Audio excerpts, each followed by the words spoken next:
Olá, crianças! Bom dia! Vamos começar a nossa aula de quarta-feira, dia 17 de junho de 2020. Hoje nós teremos ciências e matemática, tá bom?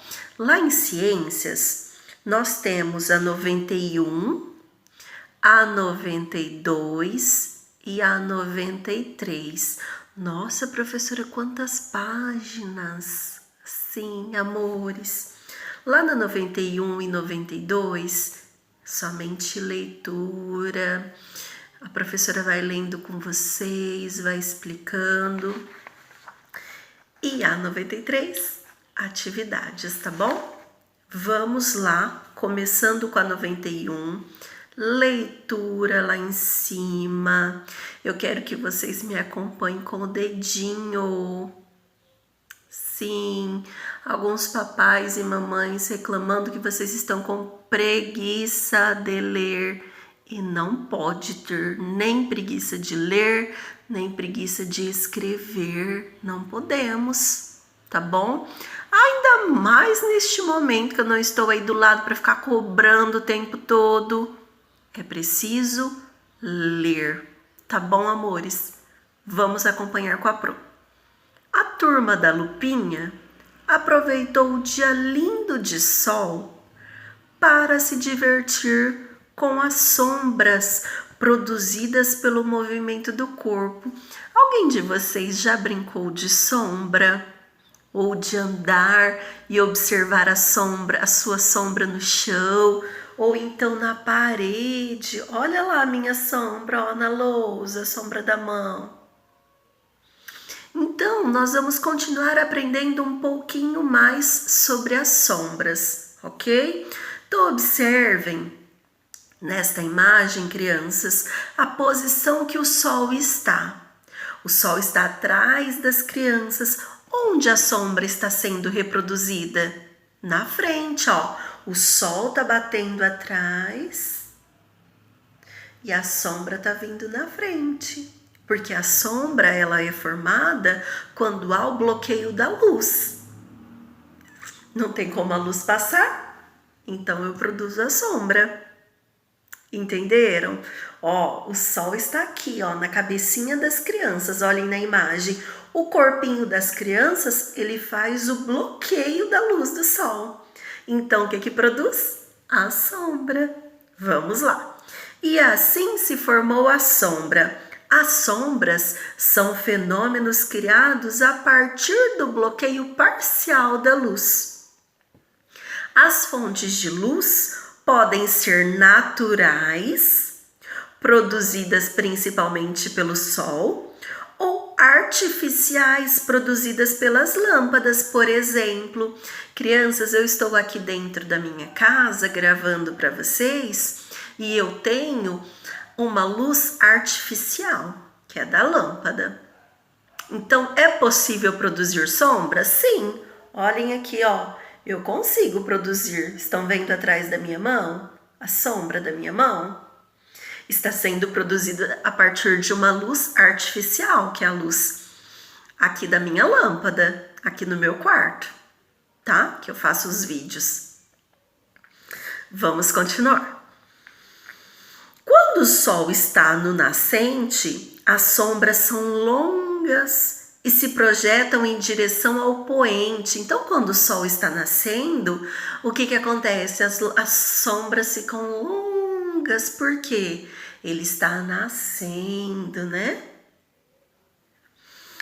Aproximadamente ao meio-dia, vocês podem fazer o teste. Se vocês saírem meio-dia lá para fora de casa, vocês irão observar que as sombras são menores e podemos vê-las sob o nosso pé. O sol não está aqui, ó, como se estivesse em cima da nossa cabeça lá no céu? A sombra, ela vai ficar curtinha, só ao redor do nosso pé. Por quê? O sol, a luz está vindo assim, ó, de cima. Quando o sol está a pino sobre a terra, isto é, na vertical, não ocorre sombra. Já no fim da tarde, quando o sol se põe, as sombras ficam novamente longas e se projetam para o nascente. É sempre o oposto, crianças. Se o sol está aqui, a sombra vai para lá.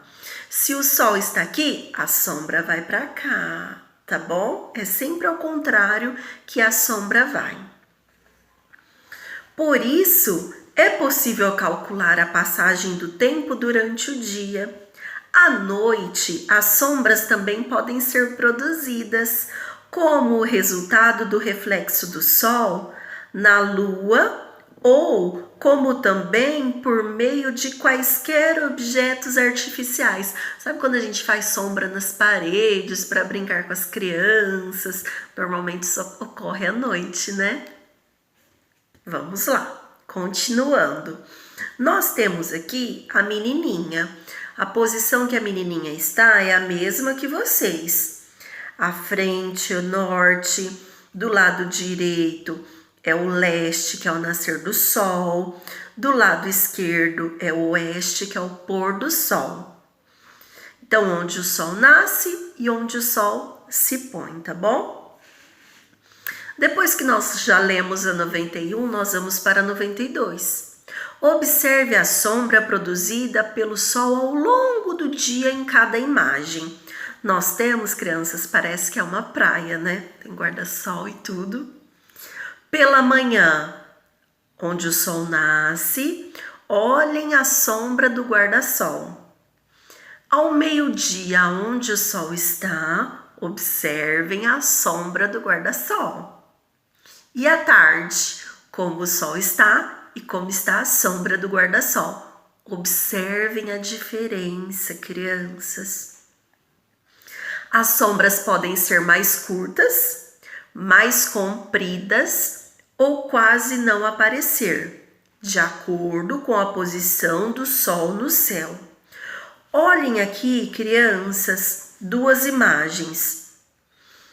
A trajetória aparente do sol, o sol nascendo, olha a curva que ele vai fazendo.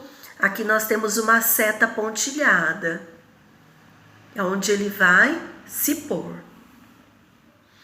Aqui nós temos posição do sol ao meio-dia solar no hemisfério norte. Olhem a posição do menininho também, nascente no leste. Olha como a posição do sol vai mudando, olha como vai mudando, ó.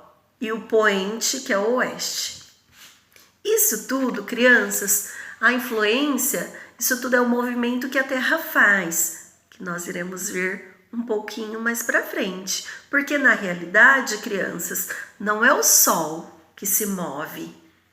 Sabe o que se move? A Terra, é a Terra que faz o movimento. Sim, amores, a Terra se movimenta, a Terra gira.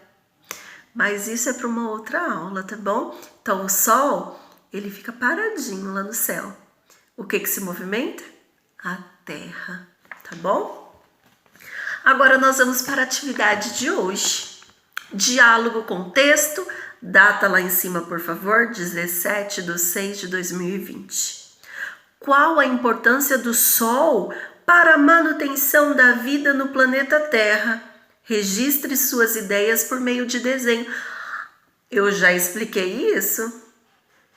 Crianças, é muito importante a luz solar. Através da luz solar, nós não morremos congelados. Através da luz solar, as plantas produzem o seu próprio alimento e várias outras coisas. Se vocês acharem que é preciso, voltem lá atrás, leiam novamente para relembrar, tá bom? Daqui a pouco a professora volta com a aula de matemática. Qualquer dúvida que vocês tenham sobre esse assunto, podem mandar perguntas para a Pro, tá bom? Beijo!